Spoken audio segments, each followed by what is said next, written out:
Dr. Kary Mullis was awarded the Nobel Prize for his invention of the polymerase chain reaction, the PCR.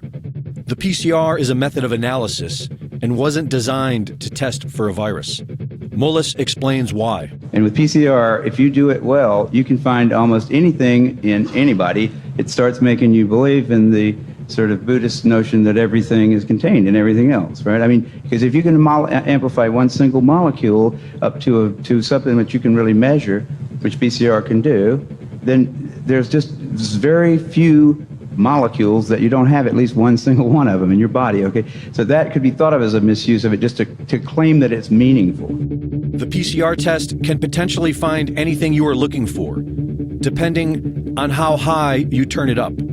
And this is exactly what has been done. The official protocol given for the PCR testing of COVID-19 created a floodgate of false positives to skew the results. They call it asymptomatic because it's a lie. These people don't have symptoms because they don't have COVID-19. They do it today because they've done it in the past and always gotten away with it. 30 years ago, Anthony Fauci, head of the NIH, made a name for himself by pushing for higher doses of the deadly drug AZT, an old cancer chemotherapy too dangerous for approval, onto AIDS patients.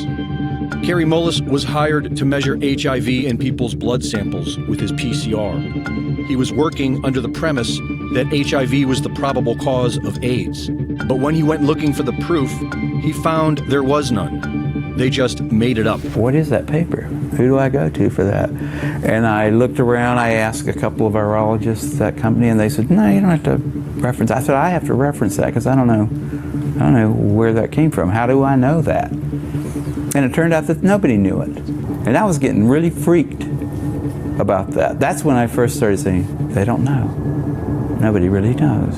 This whole thing is a big sham. Mullis pointed out how the CDC was losing money and how the HIV-AIDS connection brought their profits back in the black, and how the men at the highest levels were all in on it.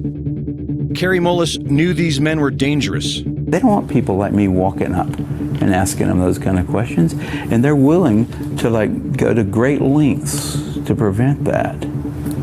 They're out on a limb. I wouldn't want to be there with them. But he was still outspoken.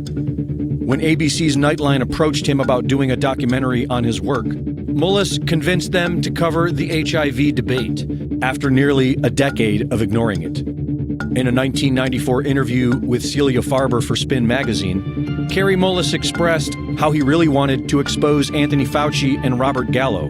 He said that he'd be willing to chase the little bastard from his car to his office, a Nobel Prize winner trying to ask a simple question from those who spent $22 billion and killed 100,000 people. It has to be on TV. I'm not unwilling to do something like that. Unfortunately, not many people were listening back then. And on August 7th, 2019, just about 3 months before the first utterance of COVID-19, Kary Mullis, age 74, a Nobel Prize winner, inventor of the PCR test, a man who was once willing and eager to expose Anthony Fauci, quietly died of pneumonia.